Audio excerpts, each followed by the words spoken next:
හරි අපි දැන් සාකච්ඡා කරන්න යන්නේ 10 වෙනි පේපර් එකේ රචනා ප්‍රශ්න. හරි. ඒකෙදි මුලින්ම සාකච්ඡා කරන්නේ 8 වෙනි රචනා ප්‍රශ්නේ. හරි. 8 වෙනි එක ඒකේ තියෙන්නේ චුම්බක ක්ෂේත්‍ර සම්බන්ධ ප්‍රශ්නයක්. අපි බලමු. හරි. බලාගන්න 8 වෙනි ප්‍රශ්නේ කියනවා ළමයි 8 වෙනි එකේ ඒ කොටසේ කියනවා එක රූපයේ දැක්වෙන පරිදි යූ හැඩති චුම්බකයක් තැටි තුලාවක තැටිය මත තබා ඇත.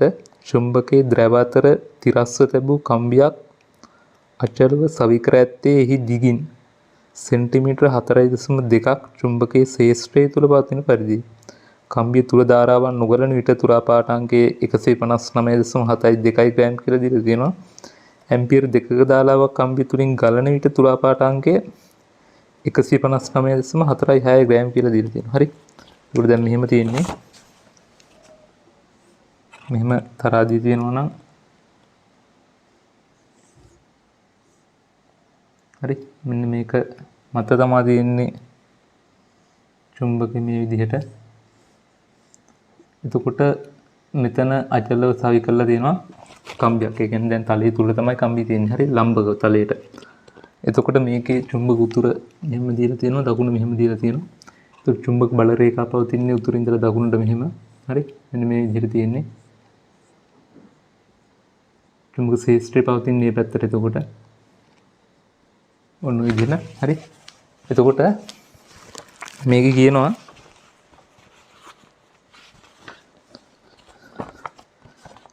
දැන් ධාරාවක් ගලන්නේ නැතිකොට කම්බිය තුලින් ධාරාවක් ගලන්නේ නැතිකොට ස්කන්ධය දීලා තියෙන 159.72යි කියලා. ධාරාවක් ගලනකොට ඇම්පියර් 2ක ධාරාවක් ගන්නකොට ඒක අඩු වෙලා තියෙනවා 159.46 ග්‍රෑම් කියලා. හරිද? දැන් කම්බිය තුලින් ධාරාවක් ගලන්නේ නැතිකොට ස්කන්ධය කියලා කියන්නේ මෙන්න මේ චුම්බකයේ ස්කන්ධය. හරි. ඒක තියෙනවනේ දීලා තියෙනවා 159.72යි කියලා. ධාරාවක් ගලනකොට ඒකේ යගේ අඩු වෙලා තියෙනවා. ඒත් ධාරාවක් ගලනකොට අඩු වෙලා තියෙනවා කියලා කියන්නේ මෙන්න මේ චුම්බකයේ මත ඉහළට බලයක් ඇති වෙලා තියෙනවා මෙන්න මේ කම්බිය තුලින් ධාරාවක් ගලනකොට. හරි. ඒක අපි දන්නවා චුම්බක ශේෂ්ත්‍රයක් දැන් මෙතන තියෙන චුම්බක ශේෂ්ත්‍රය තුලින් ධාරාවක් ගලන කම්බියක් තැබුවට පස්සේ ඒ කම්බිය මත ඇති වෙන බලයක්. හරිද? එතකොට මේ කම්බිය මත ඇති වෙන බලයක්. එතකොට දැන් මේ කම්බිය මතත් ඒ විදිහට බලයක් ඇති වෙන්න ඕනේ. එතකොට මේකෙදි වෙන්නේ මේ කම්බිය මත ඇති වෙන බලයේ දිශාව අපිට හොයාගන්න පුළුවන්. දැන් කම්බිය මත බලය ඇති වෙන්නේ මෙන්න මේ චුම්බකයේ මගින් චුම්බක ශේෂ්ත්‍රය නිසා. හරිද? එතකොට දැන් මේකේ චුම්බකයේ ස්කන්ධය අඩු වෙලා තියෙනවා කියලා කියන්නේ චුම්බකයේ මත ඉහළට බලයක් ඇති වෙලා තියෙනවා මේ විදිහට. හරිද? F කියලා කිසි බලයක් ඇති වෙලා තියෙනවා. එතකොට ඉහළට බලයක් ඇති වෙලා තියෙන්නේ මෙන්න මේ කම්බිය මත ඇති වෙනවා පහළට බලයක් F කියලා. හරිද? ඒ ඇති වෙන බලයට සමාන හා ප්‍රතිවිරුද්ධ බලයක් මේ කම්බිය මගින් චුම්බකයේ මත ඉහළට ඇති කරනවා. හරි? නිව්ටන්ගේ තුන්වෙනි නියමය. කම්බිය මත චුම්බක ශේෂ්ත්‍රය මගින් පහළට බලයක් ඇති වෙනවා. ඒකට සමාන හා ප්‍රතිවිරුද්ධ බලයක් චුම්බකයේ මත ඉහළට ඇති වෙනවා. එතකොට තමයි චුම්බකයේ බර එහෙම නැත්නම් ස්කන්ධය මෙතන අඩු වෙලා තියෙන්නේ. හරි? එතකොට ඕක තමයි අදාළ සංසිද්ධිය වෙන්නේ. මේකේ ප්‍රශ්න අහනවා බලමු. එතකොට ඉහත අවස්ථා දෙකේදී පළවෙනි ප්‍රශ්නේ අහන ඉහත අවස්ථා දෙකේදී තුලා පාඨාංක වෙනස් වීමට හේතුව පැහැදිලි කරන්න. හරි. එතකොට තුලා පාඨාංක වෙනස් වීමට හේතු විදිහට පැහැදිලි කර හැකි. දැන් මම මේ පැහැදිලි කරපු එක කම්බිය තුලින් ධාරාවක් ගලනකොට චුම්බක ශේෂ්ත්‍රය මත තියෙන කම්බිය තුලින් ධාරාවක් ගලනකොට හරිද? කම්බිය මත බලයක් ඇති වෙනවා. ඒකට සමාන හා ප්‍රතිවිරුද්ධ බලයක් චුම්බකයේ මත ඉහළට ඇති වෙනවා. හරි? ඒක නිසා චුම්බකයේ බර එහෙම නැත්නම් ස්කන්ධය අඩු වෙනවා කියලා ලියන්න ඕනේ. හරි? එතකොට ඒකට උත්තරේ ඔයාලා මෙහෙම ලියා ගන්න. දත්ත නිරීක්ෂණයේදී පෙනී යන්නේ තුලා පාඨාංකයේ අඩු වී ඇති බවයි. එනම් යූ හැඩති චුම්බකයේ මත ඉහළට බලයක් ගොඩනැගිය යුතුය.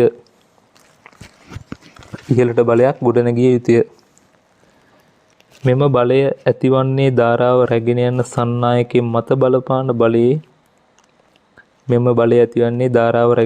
සන්නායකයේ මත බලපාන බලයේ ප්‍රතික්‍රියා බලයයි. අන්න ඔය විදිහට ලියලා තියෙනවා. හරිද? රයිට්. එතකොට පළවෙනි එක හරි. ඒක දෙවෙනි එක කියනවා කම්බිය තුල ධාරාවේ දිශාව කඩදාසිය තුලටද කඩදාසියෙන් ඉවතටද ඔබේ පිළිතුර හේතු දක්වන්න. ධාරාවේ දිශාව අහන්නේ. එතකොට අපිට වමත් නීමේ පාවිච්චි කරන්න පුළුවන්. දැන් කම්බිය මත ඇති වෙන බලයේ දිශාව අපි දන්නවනේ පහළට කියලා. චුම්බකයේ මත නම් ඉහළට. කම්බිය මත පහළට තියෙන්නේ. එතකොට වමත් නීම අපි දැම්මොත් එහෙම චුම්බක ශේෂ්ත්‍රයේ දිශාවට අපිට යොමු කරන්න පුළුවන් දබර ගිල්ල බලයේ දිශාවට මහපට ගිල්ල යොමු කරාම ඒ කියන්නේ පහළට බලය තියෙන කම්බිය මත චුම්බක ශේෂ්ත්‍රයේ තියෙන්නේ මේ පැත්තට මේක උතුර මේක දකුණු නිසා එතකොට තලයේ තුලට තමයි මැද ගිල්ල යොමු වෙන්නේ. ඒ කියන්නේ ධාරාව තලයේ තුලට තමයි යොමු වෙන්නේ. හරිද? ධාරාව තලයේ තුලටයි යොමු වෙන්නේ. ඔන්න ඔය ආකාරයට. බලය තියෙන්නේ පහළට චුම්බක ශේෂ්ත්‍රයේ පවතින්නේ මෙහෙට ධාරාව තලයේ තුලටයි යොමු වෙන්නේ. හරි. එතකොට දෙවෙනි එකට අහන්නේ කම්බිය තුල ධාරාවේ දිශාව කඩදාසියෙන් ඉවතටද කඩදාසිය තුලටද කියලා.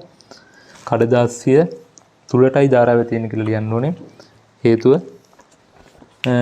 විදිහට ලියන්න ඕනේ කම්බිය මත බලය ඇති වෙන්නේ සිරස්ස පහළට කියලා. හරිද? ඒක තමයි අදාළ හේතුව වෙන්නේ. ඒ අනුව වමත් නීමේට අනුව තලයේ තුලට ධාරාව ගමන් කරනවා. right. ඊට පස්සේ තුන්වෙනි එක බලමු. තුන්වෙනි එක කියනවා කම්බිය අසල චුම්බක ශේෂ්ත්‍රයේ ශ්‍රාව ඝනත්වය සොයන්න. කම්බිය අසල චුම්බක ශේෂ්ත්‍රයේ ශ්‍රාව ඝනත්වය සොයන්න. හරි. එතකොට අපි දන්නවා චුම්බක ශේෂ්ත්‍රයේ ශ්‍රාව ඝනත්වය හොයන්න අපිට මෙතනදී චුම්බක බලය කියන සංකල්පය දාගන්න පුළුවන්. තුන්වෙනි එක අපි දන්නවා F සමානයි ධාරාවක් රැගෙන යන කම්බිය තුලින් ඇති වෙන බලය F සමානයි BI. හරි. ඒ කියන්නේ කම්බිය දිග. එතකොට මෙතන F කියලා කියන්නේ මෙතන F සමාන වෙනවනේ මෙන්න මේ චුම්බකය කියන්නේ පාඨාංගය තුලා පාඨාංගයේ වෙනසට. හරි. තුලා පාඨාංගයේ වෙනස නිව්ටන් වලින් ගත්තාම ඒක F ට සමාන වෙනවා.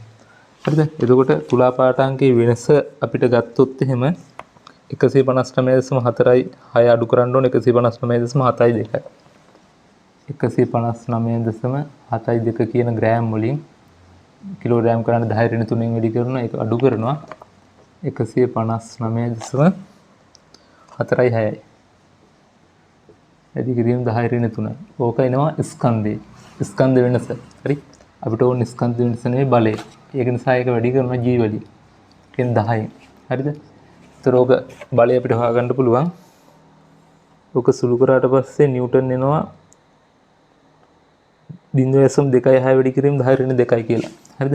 0.26 වැඩි කිරීම 10 ඍණ 2යි නිව්ටන් කියලා එනවා. ඊට පස්සේ බලය මේකට ආදේශ කරනවා. එතකොට 0.26 වැඩි කිරීම 10 ඍණ 2 සමානයි B තමයි අපෙන් අහන්නේ. I ඇම්පියර් 2යි කියලා මේක දීලා තියෙනවා. L කියන්නේ කම්බිය දිග සෙන්ටිමීටර් 4.2යි. හරිද? 4.2 වැඩි කිරීම 10 ඍණ 2යි මීටර් කරන්න. එතකොට B එනවා. මේක සුළු කරාම B විදිහට ඔයාලට ලැබෙනවා 0.03යි 1යි කියලා ටෙස්ලා. ඔන්නක තමයි අදාළ පිළිතුර වෙන්නේ. හරිද? B සමානයි 0.03යි 1යි ටෙස්ලා. ඕක ලියා ගන්න. right. ඊට පස්සේ අපි බලමු හතරවෙනි එක. ඕක ලියා ගන්න.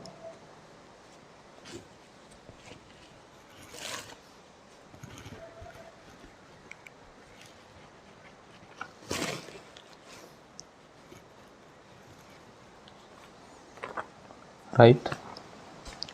හතරවෙනි බලමු. හතරවෙනි කියනවා කම්බිය තුල ධාරාවේ දිශාව ප්‍රතිවිරුද්ධ කළ විට තුලා පාඨාංගය ගණනය කරන්න.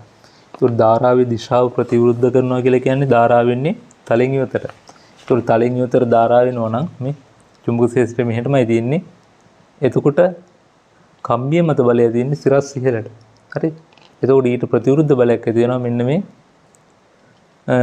චුම්බකයේ මත සිරස්ව පහළට. එතකොට පාඨාංගය වැඩි වෙන්නයි ඕනේ. හරි.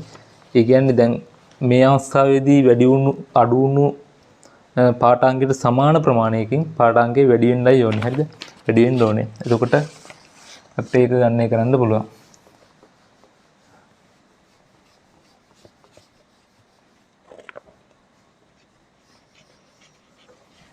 එතකොට අහන්නේ එකේ තුලා පාඨාංගය ගණනය කරන්න ඒකට එකතු කරන්න ඕනේ. ඒ කියන්නේ සාමාන්‍ය අවස්ථාවේදී කියන්නේ ධාරාවක් ගලන්නේ නැති අවස්ථාවේදී තුලා පාඨාංගයෙන් සමානයි. ධාරාවක් ගලන්නේ නැති අවස්ථාවේදී පාඨාංගයේ තියෙන 159.7 7.2 ග්‍රෑම් කියන එක ඒකට එකතු කරන්න ඕනේ. දැන් කලින් අවස්ථාවේ මේ අවස්ථාවේදී අඩු වෙලා තියෙන පාඨාංගයට සමාන ප්‍රමාණයක්. ඒ කියන්නේ 159.46න් 159.72ක් අඩු කරලා. අපි කලිමුත් අඩු කරා. කෙලින්ම නම් ඒකේ අගේ ආදේශ කරන්නත් පුළුවන්. 0.26 වැඩි කිරීම 10 රින් 3යි බෑ. 0.26 0.26යි. ඔව් 0.26යි දැන්. ඔක එකතු කරන්න ඕනේ. එතකොට එන උත්තර. right. ඕක සුළු කරන්න. සුළු කරාම 6.2යි 8යි 7.2යි 9යි. right. 159.8යි ග්‍රෑම් කියලෙනවා. නව තුලා පාඨාංගේ. right. ඒ කියන්නේ ධාරා විදිහා මාර්ග වලට පස්සේ තුලා පාඨාංගේ. ඊට පස්සේ පස්වෙනි ගහන එකේ තුලා තැටිය මත ආවර්තීයව විචලනයක් වන බලයක් ලබා ගැනීම ක්‍රමයක් යෝජනා කරා. කියන්නේ මෙන්න මේ තුලා තැටිය මත ආවර්තීයව විචලනය වන බලයක් ලබා ගන්න ක්‍රමයක් තමයි අපෙන් අහන්නේ. ඒතර ආවර්තීය විචලනය වෙනවා කියලා කියන්නේ ධන ඍණ සීමාවේ විචලනය වෙනවා. ආවර්තීය කියන්නේ ඒකනේ ධන සහ ඍණ සීමාවේ විචලනය වෙන බලයක් ලබා ගන්න. ධන කියලා කියන්නේ බලයේ දිශාවනේ. ධන සහ ඍණ කියන්නේ ඒතර දිශාව මාරු වෙන බලයක් ලබා ගන්න තමයි අහන්නේ. ඒතර අපිට කරන්න තියෙන්නේ මේකට ධාරාවේ දිශාව වෙනස් කරන එක. හරිද? ධාරාවේ දිශාව වෙනස් වෙනවා කියලා කියන්නේ අපි ප්‍රත්‍යාවර්ත ධාරාව මේකදී භාවිතා කළ යුතුයි. හරි. ප්‍රත්‍යාවර්ත ධාරාව භාවිතා කළ යුතුයි. උත්තරේ එන්නේ එතකොට පස්වෙනි එකට ආවර්තීය විශ්ලේෂණ වන බලයක් ලබා ගැනීමට ප්‍රත්‍යාවර්ත ධාරාවක් භාවිතා කළ යුතුයි. right. කම්බිය තුලින් ගලන ධාරාව ප්‍රත්‍යාවර්ත කිරීම. right. මොන විදිහට තමයි පළවෙනි කොටස් පහට පිළිතුරු ලියන්නේ. අපි ඊට පස්සේ B කොටසට යමු. B කොටස කියනවා දෙක රූපේ පරිදි තව රූපයක් දීලා දෙනවා. right.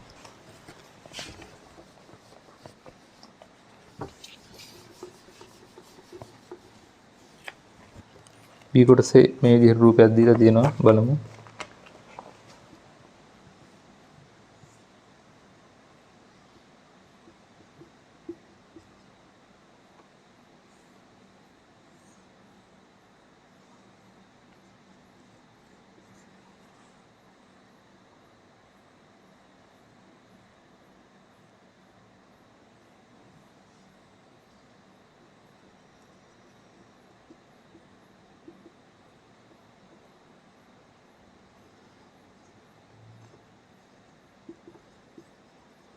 මොන ආකාරයට හරිද? ඒකේ කියනවා දෙක රූපේ පරිදි කඩදාසිය තුලට ක්‍රියා කරන චුම්බක ශේෂ්ත්‍රයක් හා එකිනෙක අතර සෙන්ටිමීටර් 2.5ක පරතරයකදී සන්නායක තාඩු දෙකකින් ඉහත ප්‍රදේශයේ සමන්විත වේ. හරි රූපේ විදිහට. ක්‍රමයෙන් වැඩිවන විභවාන්තරයක් තාඩු දෙකට යොදන්නේ එහි අගේ වෝල්ට් 400ට ළඟා වන විට ඉලෙක්ට්‍රෝන වල පතේ සරල රේඛාවක් වන ආකාරයට. හරි ඒ කියන්නේ මෙන්න මේ දීලා තියෙන වෝල්ට් 400ක් වෙද්දි මෙන්න මේ තාඩු දෙක අතර විභවාන්තරේ මේක තුලින් ගමන් කරන ඉලෙක්ට්‍රෝනයක්. මෙන්න මේ විදිහට ඉලෙක්ට්‍රෝනයක් ගමන් කරොත් ඉලෙක්ට්‍රෝනී පතේ සරල රේඛීය වෙන විදිහටලු මේ 400 වෝල්ට් යොදන්න. ඒ කියන්නේ වෝල්ට් 400 යදුවට පස්සේ ඉලෙක්ට්‍රෝනී පතේ සරල රේඛයක් වෙනවලු. හරිද? right. චුම්බක ශේෂ්ත්‍රය අගය අපිට දීලා නැහැ. තලයේ තුලට තියෙන චුම්බක ශේෂ්ත්‍රය.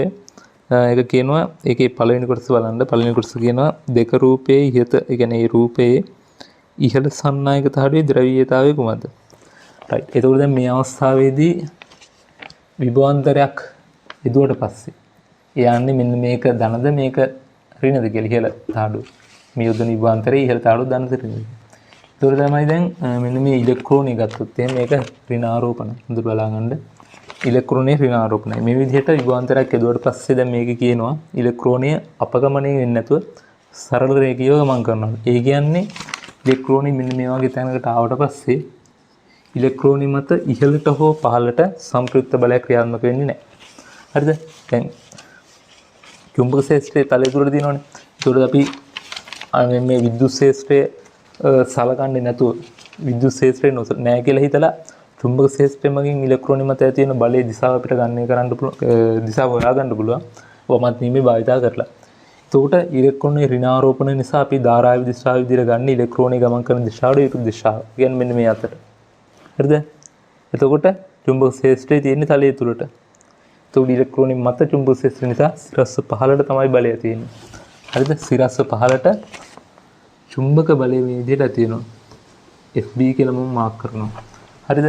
හැබැයි මෙහෙම චුම්බක බලය විතරක් ඇති වුණොත් මෙයා පහළට අපගමනය වෙන්න ඕනේ. මේ අවස්ථාවේදී අපගමනය වෙන්නේ නැහැ කියන්නේ ඊට සමාන හා ප්‍රතිවිරුද්ධ බලයක් සිරස් ඉහළට ඇති වෙනවා. ඒක ඇති වෙන්නේ අනිවාර්යයෙන්ම මේ විද්‍යුත් ශේෂ්ත්‍රය මගින්. Fe කියලා බලයක් විද්‍යුත් ශේෂ්ත්‍රය මගින් ඇති වෙනවා. එතකොට ඉහළට විද්‍යුත් ශේෂ්ත්‍රය මගින් මෙන්න මේ ඍණාරෝපණය මත බලයක් ඇති වෙනවා. කියන්නේ ඍණාරෝපණය මත විද්‍යුත් ශේෂ්ත්‍රය මගින් බලය ඇති වෙන්නේ. හරිද? විද්‍යුත් ශේෂ්ත්‍රයේ තියෙන දිශාවට විරුද්ධ දිශාවට. ඒ කියන්නේ මෙහෙම ඍණාරෝපණයක් තියෙනවනම් විද්‍යුත් ශේෂ්ත්‍රය මගින් විද්‍යුත් ශේෂ්ත්‍රය මේ පැත්තට තියෙනවනම් ඍණාරෝපණය මත බලය තියෙන ඊට විරුද්ධ දිශාවට. ඒ අනුව ඍණාරෝපණය මත සිරස් ඉහළට බලය තියෙනවා කියලා කියන්නේ විද්‍යුත් ශේෂ්ත්‍රය තියෙන ඊට විරුද්ධ දිශාවට. ඒ කියන්නේ විද්‍යුත් ශේෂ්ත්‍රයේ සිරස් පහළටයි ක්‍රියාත්මක වෙන්නේ. ඔන්න ඒ ආකාරයට. හරිද? එතකොට විද්‍යුත් ශේෂ්ත්‍රයේ සිරස් පහළට ක්‍රියාත්මක වෙනවා කියලා කියන්නේ ඉහළ තහඩුව ධන විදිහට ආරෝපණය වෙනවා පහළ ඍණ විදිහට. ඉතින් ඉහළ තහඩුවේ ද්‍රව්‍යතාවය ධන, ඒ කියන්නේ මේ පැත්ත ධන, පහළ තහඩුවේ ද්‍රව්‍යතාවය ඍණ. හරි. ඔන්න ඔය විදිහටයි අපි ධන ඍණ ද්‍රව්‍යතාවය හොයාගන්නේ. හරිද?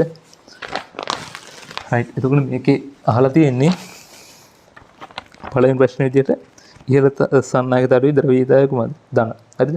ඉහළ තහඩුවේ ද්‍රව්‍යතාවය ධන. රයිට්. ඒක ඉන්නේ කොහොමද කියලා පැහැදිලිනේ. ඊට පස්සේ අපි යනවා දෙවෙනි එකට. දෙවෙනි එකේ කියනවා තහඩු දෙක අතර ස්ථිති විද්‍යුත් ශේෂ්ත්‍ර තීව්‍රතාවය ගන්න එක. ඒ කියන්නේ මෙන්න මේ විද්‍යුත් ශේෂ්ත්‍ර තීව්‍රතාවය ගන්න එක කරන්න. අපි දන්නවා තහඩු දෙක අතර පරතරය අපිට දීලා තියෙනවා. E සමානයි ඩෙල්ටා V බෙදීම ඩෙල්ටා D.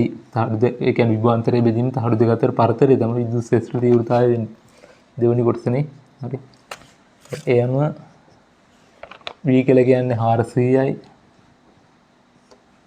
පරතරය කියන්නේ සෙන්ටිමීටර් 2.5යි. ඒ කියන්නේ 2.5 වැඩි කිරීම 10 ඍණ 2යි. එතකොට එනවා අදාළ විද්‍යුත් ශේෂ්ත්‍ර තීව්‍රතාවය.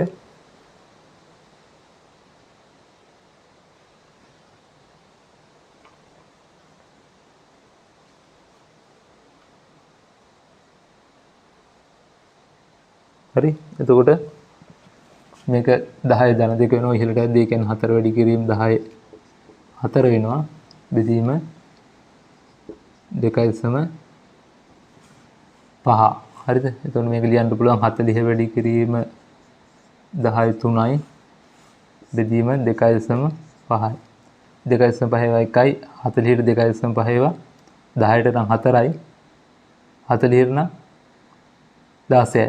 හරි. එතකොට 16 වැඩි කිරීම 10 3යි නිව්ටන් කූලෝමයට.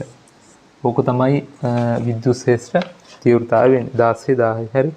16 10යි නිව්ටන් කූලෝමයට කියලා තමයි එන්නේ මේක සුළු කරාට පස්සේ. රයිට්.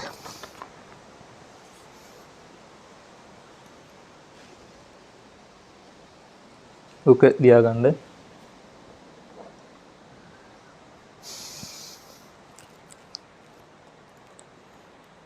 ඊට පස්සේ අහනවා ඒකේ තුන්වෙනි කොටස ස්ථිති විද්‍යුත් ශේෂ්ත්‍රය නිසා ඉලෙක්ට්‍රෝන මත බලය ගන්න එක. දැන් අපි කියවනේ ඉලෙක්ට්‍රෝන මත බලයක් ඇති වෙනවා කියලා. ඉලෙක්ට්‍රෝන මත බලය තියෙන්නේ ස්ථිති විද්‍යුත් ශේෂ්ත්‍රය නිසා සිරස් ඉහළට. ඒ බලය තමයි අපෙන් අහන්නේ F සමානයි QE. හරිද?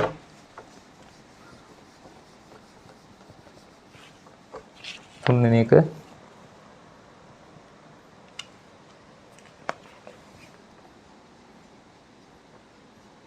F සමානයි QE. ඉලෙක්ට්‍රෝන ආරෝපණය 1.6 වැඩි කිරීම 10 ඍණ 19යි. E කියන්නේ අපි දැන් ගණනය කරා 16000යි. රයිට්. ඔක සුළු කරන්න අදාළ බලය එනවා 7.5යි 6 වැඩි කිරීම 10 ඍණ 15යි කියලා එනවා. 7.5 6 වැඩි කිරීම 10 ඍණ 15යි නිව්ටන් කියලා එනවා අදාළ පිළිතුර මේක සුළු කරාට පස්සේ. රයිට්. ওই විදිහට තමයි විද්‍යුත් ශේෂ්ත්‍රය නිසා ඉලෙක්ට්‍රෝන මත බලය ගණනය කරන්නේ. පස්සේ තව එකේ කොටස් දෙකක් තියෙනවා පොඩි බලමු. පාඨකල ප්‍රදේශය. පාඨකල ප්‍රදේශ කියන්නේ මෙන්න මේ කඩිරි වලින් හදපු ප්‍රදේශය. පාඨකල ප්‍රදේශයේ චුම්බක ස්‍රාව ඝනත්වය. හරිද? දීලා තියෙනවා 1 වැඩි කිරීම 10 3යි ටෙක්ස්ලාලු. රූපේ පරිදි ඉලෙක්ට්‍රෝනයක් චලිත වීමට එහිට තිබිය යුතු ප්‍රවේගය 1.6 වැඩි කිරීම 10 7 බව පෙන්වන්න. හරි. ඉලෙක්ට්‍රෝනයක් චලිත වීමට ඒට තිබිය යුතු ප්‍රවේගය 1.6 වැඩි කිරීම 10 7 බව පෙන්වන්න. හරි. ඔයාලා මේක ලියා ගන්න මුලින්ම.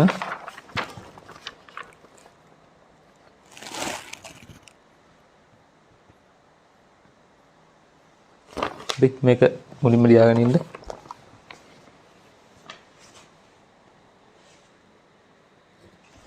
හරි ලියාගත්තද? එතකොට අපි කොහොමද ඒක ගණනය කරන්නේ? හරිද? අපි දැන් ගණනය කරන්නේ මෙන්න මේ චුම්බක ඒ කියන්නේ විද්‍යුත් ශේෂ්ත්‍රයම ඉලෙක්ට්‍රෝන මත ඇති වෙන බලය. එතකොට අපිට ආවේ 7.5 වැඩි කරන 10 15 එක. ඒතර ওই බලයට විශාලත්වයෙන් සමාන බලයක් තමයි චුම්බක ශේෂ්ත්‍රය මගින් ඊට පහළට ඇති වෙන්නේ. හරි. ඒක නිසානේ මෙයා සරල රේඛියව ගමන් කරන්නේ. ඉහළට ඇති වෙන බලයට පහළට ඇති වෙන බලය සමාන නිසා ඒකට කැපිලා ගිහිල්ලා. හරි. එතකොට පහළට ඇති වෙන චුම්බක බලයේ විශාලත්වයක් මෙන්න මේකම තමයි. හරි. तर अपनी चुंबक बल गणना करන්න පුළුවන් FB සමානයි Q VB කියලා. හරි එහෙම නැත්නම් ඉලෙක්ට්‍රෝනික ප්‍රවේගය U කියලා ගත්තොත් QUB තමයි චුම්බක බලය. හරිද? ඒතර ඕක සමාන වෙනවා ඉහළට ඇති වෙන විද්‍යුත් බලයට. හරිද? විද්‍යුත් ශේෂ්ත්‍රය මගින් ඇති වෙන බලයට. ඒකට ඒ කියන්නේ චුම්බක බලය සමානයි එයාගේමයි. 7.5 වැඩි කිරීම 10 15. ඉලෙක්ට්‍රෝන ආරෝපණය 1.6 වැඩි කිරීම 10 19යි. රයිට්. U වැඩි කිරීම B කියන්නේ මේක චුම්බක ස්‍රාව ඝනත්වය දීලා තියෙන 1 වැඩි කිරීම 10 3යි කියලා. 10 3යි. හරි. ඕක සුළු කරන්න. ඕක සුළු කරාට පස්සේ U ට මෙන්න මේ කියන අගය එනවා. හරිද? චලිත වීමට එහි තිබිය යුතු ප්‍රවේගය 1.6 වැඩි කිරීම 10 7 බව පෙන්වන්නේ. ඒ කියන්නේ 1 මේක සුළු කරාට පස්සේ එනවා 1.6 වැඩි කිරීම 10 7යි කියලා. හරි. එහෙම එන්න ඕනේ. රයිට්. සුළු කරන්න. එතකොට මේ විදිහට. ඒ තියරිය තමයි ඉහළට තියෙන බලය පහළට තියෙන බලයට සමානයි. ඒක නිසා තමයි මෙයා සරල රේඛීයව ගමන් කරන්නේ. හරිද? රයිට්. එතකොට ඒක අපි අවසානයකට යමු. ඒකේ අවසාන කොටස 6 වෙනි කොටස කියනවා ඉහත ප්‍රවේගයට ඉලෙක්ට්‍රෝන ත්වරණය කිරීමට යෙදිය යුතු යුගාන්තරයේ B සෑන්න. හරිද? ඉලෙක්ට්‍රෝන ත්වරණය කිරීමට යෙදිය යුතු යුගාන්තරයේ සෑන්න කියලා කියන්නේ. රයිට්. එතකොට ඉලෙක්ට්‍රෝනයේ චාලක ශක්තිය සමාන වෙන්න ඕනේ. මේ යුගාන්තරයේ මගින් ඉලෙක්ට්‍රෝන මත කරන කාර්යයට. හරි. ඔක තමයි ඒ කොටස අපි ගණනය කරන්නේ. හරි. ඒ කියන්නේ ආරෝපණය මත කරන කාර්ය යුගාන්තරය මගින් සමාන වෙන QE ට කොටස 6 වෙනි එක. එතකොට කාර්ය QE සමානයි ඉලෙක්ට්‍රෝනයේ චාලක ශක්තිය විදිහට කියන්නේ භාගයක් MV mu වර්ගය. රයිට්. ඔන්න ඔය විදිහට. මේකට අගයන් ආදේශ කළාට පස්සේ අපිට ලැබෙනවා යුගාන්තරයේ අගය. ඒතකොට V සමානයි mu වර්ගය බෙදීම 2යි Q කියලා. හරිද? ඕක අගයන් ආදේශ කරන්න.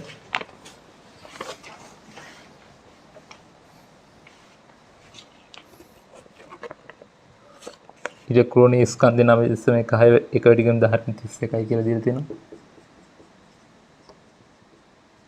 U කියන්නේ දැන් අපි 1.6 වැඩි කරන 10 7 කියන එක.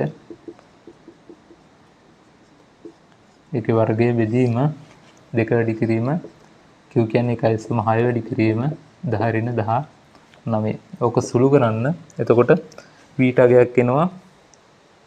රයිට්. හරි. ඕක සුළු කරන්න β ගයක් එනවා. මම මෙතනදී දැන් ඒක සුළු කරන්නේ නැහැ. හරි. අරට සුළු කළා පිළිතුර ලබා ගන්න පුළුවන්. රයිට්. ඔන්න ඔය විදිහට තමයි 8 වෙනි ප්‍රශ්නෙට උත්තර ලියන්නේ. අපි ඊළඟ ප්‍රශ්නේ බලමු. හරි. ඔය ටික ලියා ගන්න ඔයාලා.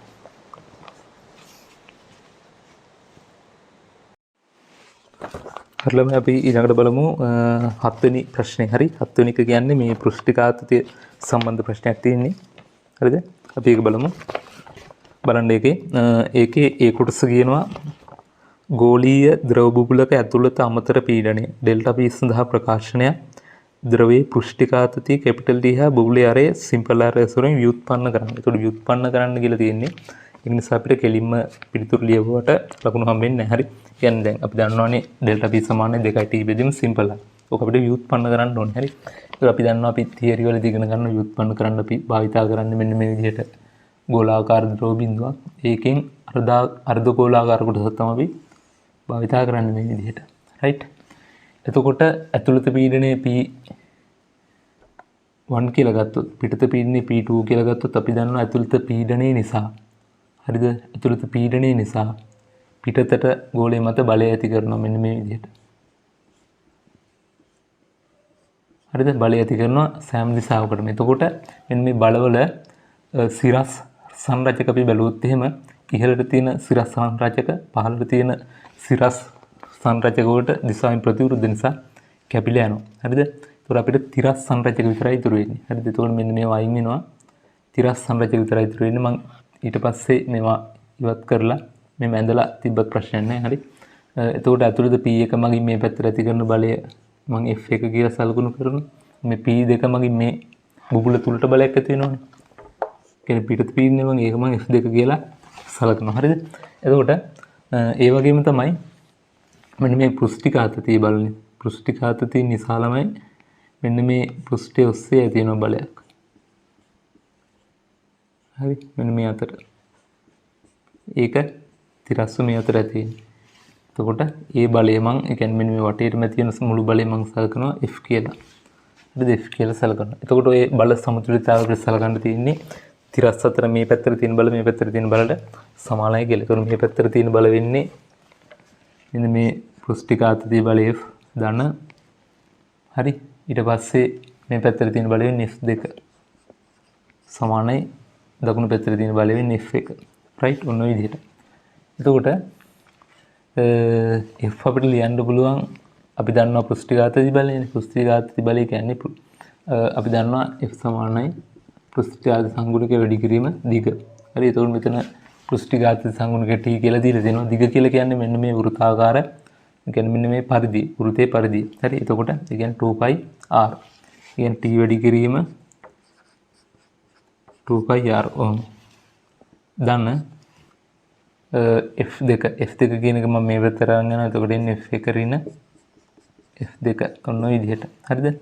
එතකොට මේක ලියන්න පුළුවන් 2යි T5R කියලා සමානයි F1 රින F2 කියන්නේ බල වෙනස. හරි. මේ බල දෙකේ වෙනස කියන්නේ පීඩන අන්තරය වැඩි කිරීම හරස්කඩ වර්ගඵලය. ඒකට හරස්කඩ වර්ගඵලය. ඒ කියන්නේ අපි දන්නවනේ බලය බෙදීම හරස්කඩ වර්ගඵලය සමානයි පීඩනේ. එතකොට බලය සමානයි පීඩනය වැඩි කිරීම හරස්කඩ ශ්‍රේෂ්ඨඵලය. හරි. එතකොට මේ මෙන්න මේ බලය බලපාන්නේ. හරි. මේක බලය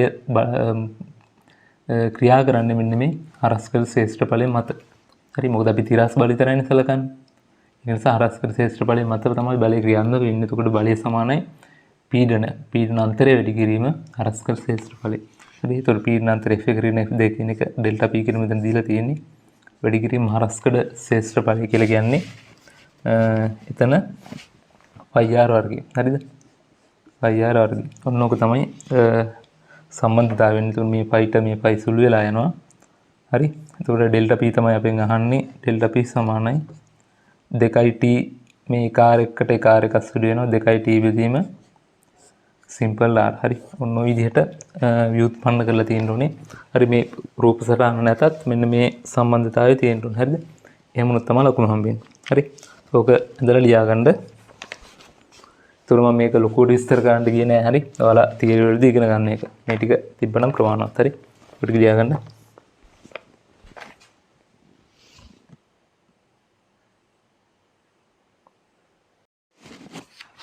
හරි. අපි ඊළඟ කොටස බලමු.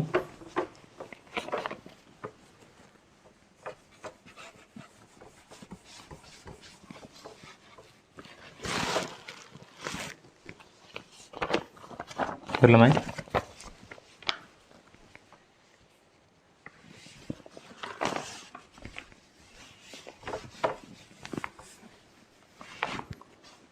හරි බලාගන්න B කොටස හරි B කොටස දැන් තමයි අපි අර U නලයේ සම්බන්ධ සිද්ධියට යන්නේ හරිද B කොටස කියනවා රූප සටහනේ දැක්වෙන පරිදි U නලයක හැඩය සහිත හරස්කඩ අරේ කුඩා නලයක් භාවිතා කර ද්‍රවයක සංතෘප්ත වාෂ්ප පීඩනය දල වශයෙන් ගණනය කිරීම සඳහා ශිෂ්‍ය ක්‍රමයක් යෝජනා කරන ලදී.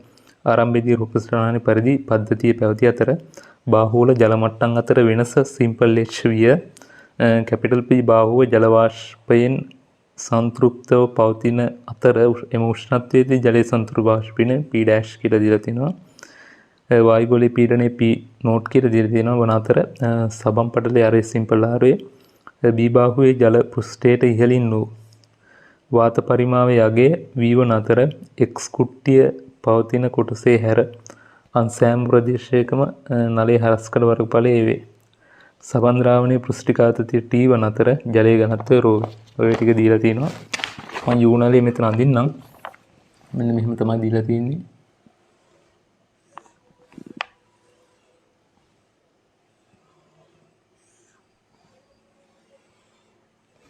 මෙතන කුටියක් දීලා තියෙනවා හරි මෙන්න මේ විදිහට. කුටියේ පරිමාව අපිට නොසලකා හැරිය හැකි තරම් කුඩායි හරි. ඊට පස්සේ මෙතන සබම් පටලයක් තියෙන්නේ. මේක B බාහුව මේක A බාහුව ලෙස නම් කරලා තියෙනවා. හරිද? එතකොට මෙතන තමයි ජල මට්ටම තියෙන්නේ මේ පැත්තේ මෙතන තියෙන්නේ. රයිට් ඔන්න විදිහට තමයි තියෙන්නේ හරි. හරි දැන් බලමු අපි මොනවද අහන ප්‍රශ්න කියලා. පළවෙනි කොටසේ අහනවා ඉහත රූප සටහනේ පවතින තත්ත්වයන් යටතේ සබම් පටලයේ වක්‍රතාවය සඳහා ප්‍රකාශනයක් H rho G හා කැපිටල් E ඇසුරෙන් ලබා ගන්න. සබම් පටලයේ වක්‍රතාවය. ඒක සබම් පටලයේ වක්‍රතාවය අපිට ගණනය කරන්න පුළුවන්. හරි. දැන් වායුගෝලීය පීඩනය අපිට දීලා තියෙනවා P නෝට් කියලා. හරි. වායුගෝලීය පීඩනය මෙතනත් P නෝට් එතකොට මෙතනත් P නෝට්. එතකොටමයි මේ වායුගෝලීය පීඩනය මෙතන P නෝට් නම් ඇතුළත පීඩනය වෙන්නේ අපි දන්නවා ලියන්න පුළුවන්.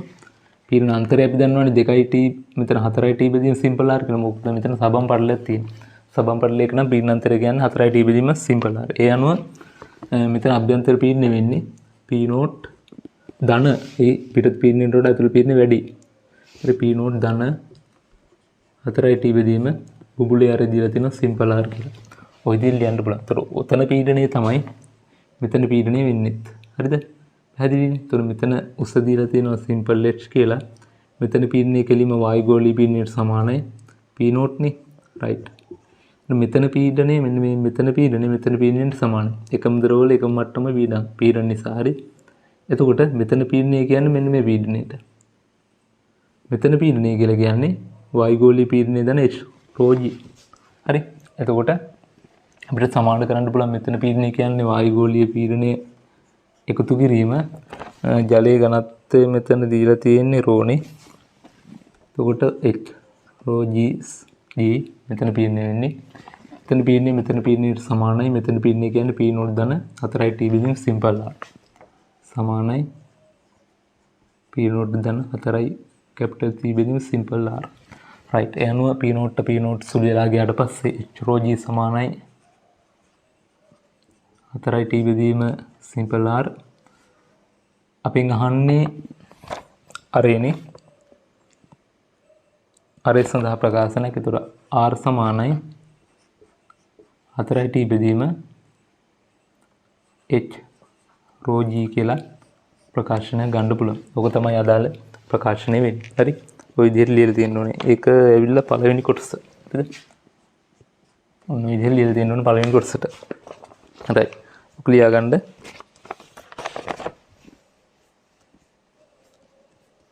ඒත් එක්කම අපි බලමු දෙවෙනි එක. හරිද? දෙවෙනි එක කියනවා සබම් පටලය බිදී නොයන පරිදි ජල මට්ටම සඳහා පැවතිය හැකි උපරිම උස කැපිටල් H සඳහා ප්‍රකාශනයක් ගන්න. රයිට්. සබම් පටලයේ බිදී නොයන පරිදි තියෙන්න පුළුවන් උපරිම උස කැපිටල් H සඳහා. එතකොට තමයි අපි දන්නවා අපි ජෙග පරීක්ෂණයේදී අපි දන්නවනේ උපරිම පීඩනයක් තියෙන අවස්ථාවේදී ඒකේ අර ද්‍රව පටලේ අර එන්නේ නලයේ අරයට සමානයි. ඒ කියන්නේ උපරිම පීඩනයේ තියෙන අවස්ථාවේදී උපරිම පීඩනයක් දෙන්න පුළුවන් අවස්ථාවේදී මෙතන සවම් පටලේ අරය වෙන්න ඕනේ නලයේ අරයට සමාන වෙන්න ඕනේ. හරිද? දැන් තියෙන්නේ සිම්පල් ආර. හැබැයි උපරිම පීඩනයක් තියෙන අවස්ථාවේදී අරේ නලයේ අරයට සමාන වෙන්න ඕනේ. අපෙන් අහන්නේ උපරිම ද්‍රව කන්දේ උසනේ. ඒ කියන්නේ උපරිම පීඩනයනේ. හරි? මොකද මේ පැත්තේ ද්‍රව කන්දේ උස ඉහළ යනවා කියලා කියන්නේ මේකේ පීඩනය වැඩි වෙනවා මෙතන. හරිද? ඒතර උපරිම පීඩනය අහන්නේ. එතකොට අපිට දෙවෙනි එකට ගන්න පුළුවන් උපරිම පීඩනය කැපිටල් H කියලා දීලා දෙන්නේ මෙතන. උපරිම උස. එතකොට මෙන්න මේ සම්බන්ධතාවය භාවිතා කරලා මේ මෙතන සිම්පල් R වෙනුවට අපිට භාවිතා කරන්න වෙන්නේ නලයේ අරය. නලයේ අරය කියලා කියන්නේ අපි දන්නවා නලයේ හරස්කර ක්ෂේත්‍රඵලය A කියලා දීලා තියෙනවා. A සමානයි හරස්කර ක්ෂේත්‍රඵලය πr වර්ගයනේ. නලයේ හරස්කර ක්ෂේත්‍රඵලය A කියලා දීලා තියෙනවා. එතකොට A සමානයි π R කැපිටල් R කියලා ගන්නකො R වර්ගය. හරි. එතකොට අපිට R හොයන්න වෙන්නේ. R සමානයි A බෙදීම π කියන එකේ වර්ගමූලය. හරි අරේ ඕක. එතකොට ඒ අරේ මේකට ආදේශ කරන්න ඕනේ. හරිද? එතකොට ඔබට ලියන්න පුළුවන් A බෙදීම π කියන එකේ වර්ගමූලය සමානයි 4t බෙදීම උස තමයි දීලා තියෙන කැපිටල් H. අපෙන් ඒක තමයි අහන්නේ H. රෝ G කියලා ලියන්න පුළුවන්. හරිද? එතකොට කැපිටල් H මේ පැත්තට අරන් ගියොත් එහෙම කැපිටල් H සමානයි. මේක මේ පැත්තට ඇද්දි උඩයට මාරු වෙනවා. π බෙදීම A වල වර්ගමූලයේ වාරයක් 4t බෙදීම රෝ G. right. ඕක තමයි කැපිටල් H සඳහා එන පිළිතුර. ඒ කියන්නේ උපරිම උස සඳහා එන පිළිතුර වෙන්නේ මේක. right. ඔකත් ලියාගන්න.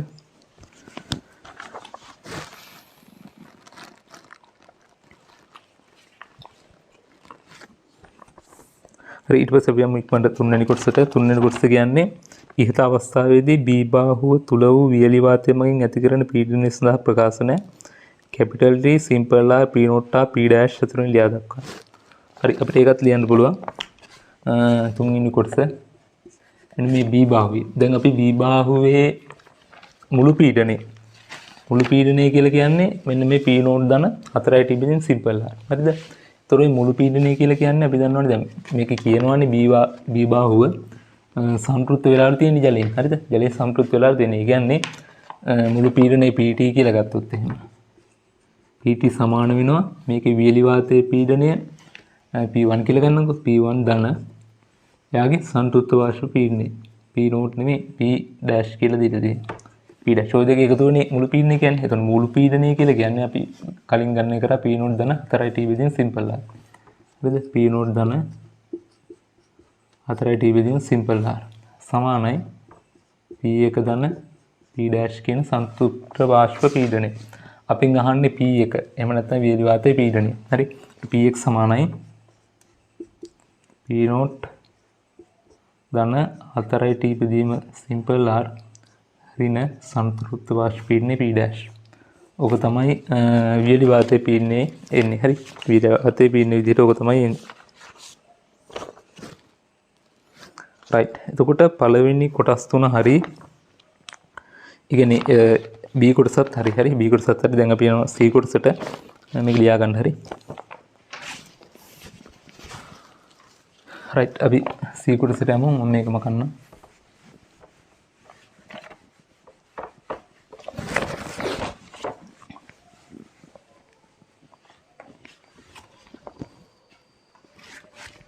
ගන්න C කොටස කියන්නේ ළමයි පසුව X කුට්ටියට නිර්ජලීය කොපර් සල්ෆේට් එකතු කරනු ලැබුව අතර එකතු කරන ලද නිර්ජලීය කොපර් සල්ෆේට්ටි පරිමාව නොසලකා හැරියකි තරම් කුඩා බවද ඒ කියන්නේ B බාහුවේ පරිමාවට බලපෑමක් නැහැ කියන එක. හරි. කුඩා බවද ඒ මගින් B බාහුව තුල වූ ජල වාෂ්පය උරා ඒ අසන්තෘප්තව කරන බවද උපකල්පනය කරනවා. හරි. කොපර් සල්ෆේට් වලින් අපි දන්නවා ජලය උරා ගන්න. එතකොට B බාහුව අසන්තෘප්ත වෙනවා. හරිද? right. එතකොට ඒකේ ආනවා A සහ B කියලා කොටස් දෙකක් දීලා තියෙනවා. හරිද? ඒකේ පළවෙනි එක හරි පළවෙනි එක අහනවා ඉහත X කුටියට නිර්ජලීය කොපර් සල්ෆේට් එකතු කළ පසුව සබම් පටලෙහි වක්‍රතා ආරේ පෙර පැවති සිම්පල් R අගේම පවත්වා ගැනීමට බලාපොරොත්තු වේ නම් පහත එක් එක් සාධකයක් කෙලෙස විචලනය විය යුතුද යන්නේ හේතු සහිතව පැහැදිලි කරන්න. ඒකේ සිම්පල් R කියන එක වෙනස් කරගන්න නැතුව තියෙනවලු මෙතන. හරිද? සිම්පල් R කියන එක වෙනස් වෙන්නේ නැතුව තියෙන්න නම් මේ දීලා තියෙන A සහ B කියන සාධක කොහොමද වෙනස් වෙන්න ඕනේ කියලා අහන්නේ. අපි බලමු AK කියන්නේ ජල මට්ටම් අතර වෙනස. ඒ කියන්නේ මේ සිම්පල් H කොහොමද වෙනස් වෙන්න ඕනේ කියලා අහන්නේ. එහෙම නැත්නම් වෙනස් විය යුතුද නැද්ද කියලා අහන්නේ නේද? වෙනස් විය යුතුද නැද්ද කියලා තමයි අහන්නේ. හරි. එතකොට අපි දන්නවා දැන් මෙතන සිම්පල් R කියන එක වෙනස් වෙන්න නැත්තම්. ඒ කියන්නේ මෙන්න මේ ද්‍රව පටලයේ ආරේ වෙනස් වෙන්නේ නැත්තම් ඒ කියන්නේ මෙන්න මෙතන තියෙන පීඩන අන්තරය වෙනස් වෙන්න බෑ. හරිද? පීඩන අන්තරය වෙනස් වෙන්න බෑ. ඒක නිසා පීඩන අන්තරය වෙනස් වෙන්න බැරි නිසා හරිද? දැන් මෙතන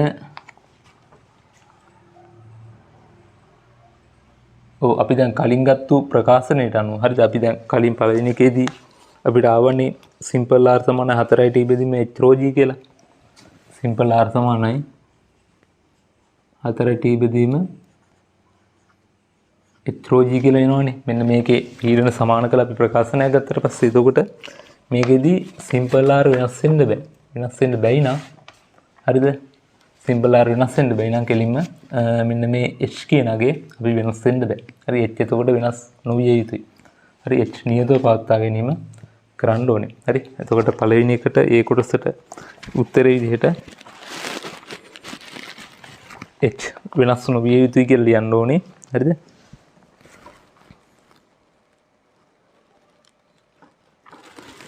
හරි ඒක යටතේ ලියා ගන්න ඕනේ. සබම් පටලයේ වක්‍රතාරය සිම්පල් R නියත නිසා සබම් පටලයේ වක්‍රතාරය සිම්පල් R නියත නිසා දෙපස පීඩනාන්තරය වෙනස් නොවේ. දෙපස පීඩනාන්තරය වෙනස් නොවේ. එම නිසා ආරම්භක පීඩනයේම අභ්‍යන්තරයේ පවත්වා ගැනීමට H උස වෙනස් නොකළ යුතුය. එම නිසා ආරම්භක පීඩනයේම අභ්‍යන්තරයේ පවත්වා ගැනීමට H උස වෙනස් නොවිය යුතුයි. ඒ කියන්නේ මෙතන පීඩනාන්තරය වෙනස් වෙන්නේ නැහැ කියලා කියන්නේ මෙයාගේ අභ්‍යන්තර පීඩනය වෙනස් වෙන්නේ නැහැ. ඒක වෙනස් වෙන්න නැත්නම් මෙතන උස වෙනස් වෙන්නත් බෑ. මොකද මෙතන උස වෙනස් කරොත් ඒකට සමාන පීඩනයක් අභ්‍යන්තරයට ලැබෙන්නේ. අභ්‍යන්තර පීඩනය වෙනස් වෙනවා. ඒක වෙනස් වෙන්න බෑ. හරි. රයිට්. එතකොට ඒක යනවා B කියන අමතර ජලයේ එකතු කළ යුතුද නැතිද යන වග. අමතර ජලයේ එකතු කළ යුතුද නැතිද යන වග. හරිද? රයිට්. එතකොට දැන් අමතර ජලය එකතු කරන්න ඕනිද නැද්ද කියලා අහන්නේ. දැන් අපි දන්නවා මේකෙදි මේ දැන් කොපර් සල්ෆේට් මේකට දැම්මට පස්සේ මේකේ ජල වාෂ්ප අඩු වෙනවා. ඒ කියන්නේ අර සන්තුලිත වාෂ්ප පීඩනය මේකේ නැහැ දැන්. හරි. ඒ කියන්නේ මෙන්න මේ P ඩෑෂ් කියන අගයක් මේකේ නැහැ. ඒ කියන්නේ මෙන්න මේ වායුවේ පීඩනය මුළු පීඩනය අඩු වෙනවා. හැබැයි මුළු පීඩනය නියතව තියාගන්න ඕනේ මෙන්න මේ සිම්පල් R නියතව තියන්න. හරි. ඒක කොහොමද වෙන්නේ? මුළු පීඩනය නියතව තියාගන්න නම් මෙතන පීඩනය අඩු වුණොත් අපි පීඩනය වැඩි කරන්න මොකද කරන්න ඕනේ? මේකේ පරිමාව අපි අඩු කරන්න ඕනේ. උෂ්ණත්වය මේක වෙනස් වෙන්නේ නැහැ කියලා සලකන්නේ.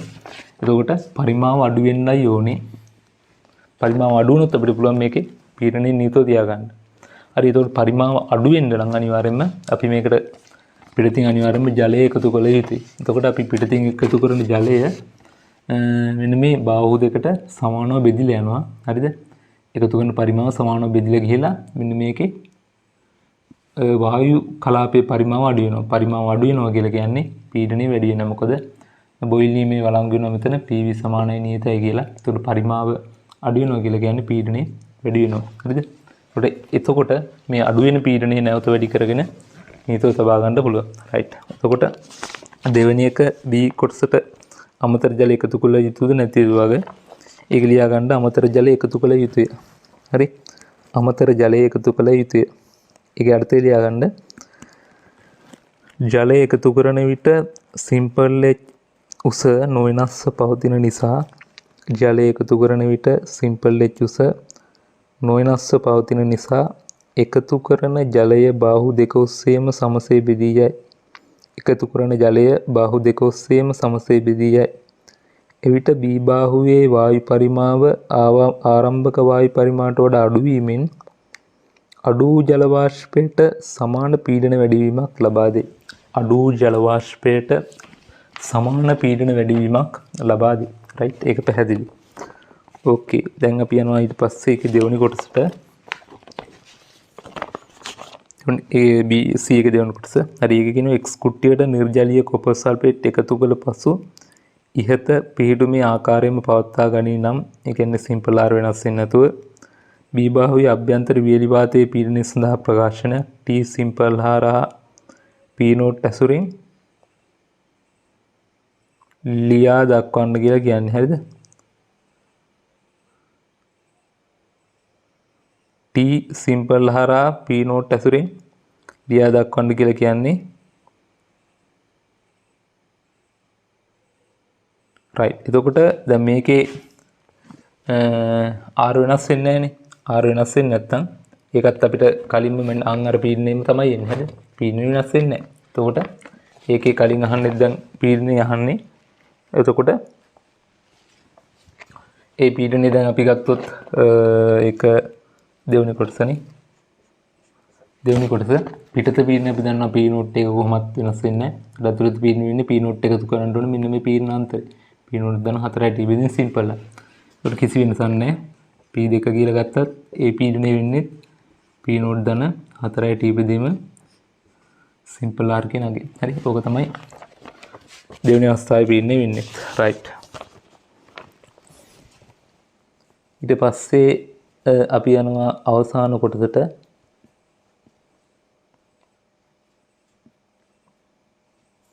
අවසාන කොටස කියන්නේ තුන්වෙනි එකනේ. හරි. සබම් පටලයේ අරය නියතව පවත්වා ගැනීමට ඒ බාහුවට එක් කළ යුතු ජල පරිමාවයේ උස සිම්පල් H නම් මෙම උෂ්ණත්වයේ ජලයේ සන්තුලිත වාෂ්ප පීඩනයේ P' සඳහා ප්‍රකාශනයක් ලියා දක්වන්න. හරි. එතකොට මෙතන බොයිල් නියමයේ දාන්න දෙන්න අපිට.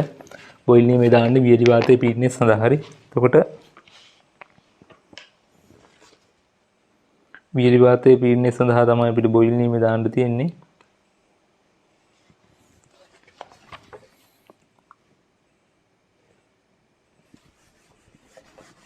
right. අවස්ථා දෙකට දැන් කලින් සන්තුෂ්ත වෙලා තියෙන අවස්ථාවේදී වියලි වාතයේ පීඩනය අපිට ආවේ මුළු පීඩනයෙන් අඩු කරනවා. ඒ කියන්නේ P නෝට් ධන 4යි T බෙදීම සිම්පල් R කියන මුළු පීඩනයෙන් අපි අඩු කරා P dash කියන සන්තුෂ්ත වාෂ්ප පීඩනය. හරි. එතකොට පරිමාව අපිට කිව්ලා තියෙනවා V කියලා. P1 V1. හරි. P1 V1 සමානයි P2 V2 නේ. බොයිල් ලිමිට අනුව. P1 කියන්නේ ආරම්භක අවස්ථාවේ කියන්නේ මෙයා සන්තුෂ්තව තියෙන අවස්ථාවේ P1 කියන්නේ වියලි වාතයේ පීඩනය කියන්නේ මුළු පීඩනේ P නෝට් ධන 4යි T බෙදීම සිම්පල් R වලින් අඩු කරනවා P dash කියන සන්තුලිත වාෂ්ප පීඩනයේ පරිමාව V සමානයි දැන් පීඩනය වෙන්නේ P නෝට් ධන 4යි T බෙදීම සිම්පල් R. හරිද? P නෝට් ධන 4යි T බෙදීම සිම්පල් R. හරි. එතකොට ඕක තමයි දැන් පීඩනය වෙන්නේ. හරි. එතකොට මේකේ පරිමාව තමයි වෙනස් වෙලා තියෙන්නේ. පරිමාව වෙන්නේ V වලින් අඩු කරන්න ඕනේ. හරස්කඩ ශේෂ්ඨඵලයේ මෙයාගේ A එකතු කරන ජල පරිමාව කියන්නේ මෙතන H කියලානේ. එතකොට H එකතු කරාට මේ පැත්තට H වලින් භාගයක් කරනවා, මේ පැත්තට H වලින් භාගයක් කරනවා. මේ පැත්තට යන ජල පරිමාව උස වෙන්නේ H බෙදීම 2යි. මේ පැත්තට H බෙදීම 2යි. එතකොට උස වෙන්නේ H බෙදීම 2යි. ඕක තමයි පරිමාව වෙන්නේ ඔන්න ඔහොම. හරි. ඒක ඕක සුළු කරන්න ඕනේ අපි. සුළු කරාම අපිට අහන්නේ P dash සඳහා ප්‍රකාශන ලියා දක්වන්න. එන්න මේ P dash මේක සුළු කරලා ගන්න ඕනේ. P dash සඳහා ප්‍රකාශනයක් ගන්න ඕනේ. හරිද? ඔක සුළු කරලා ඔයාලට ගන්න පුළුවන්. ඔක හරියට සුළු කරාට පස්සේ එනවා P dash සමානයි. හරිද? P dash සමානයි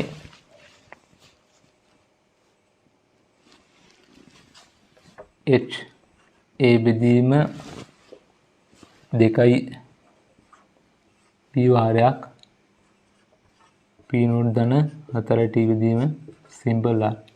ඕක තමයි එන අවසාන ප්‍රකාශනය වෙන්නේ P dash එහෙම නැත්නම් සන්තුලිත වාෂ්ප පීඩනය සඳහා. right.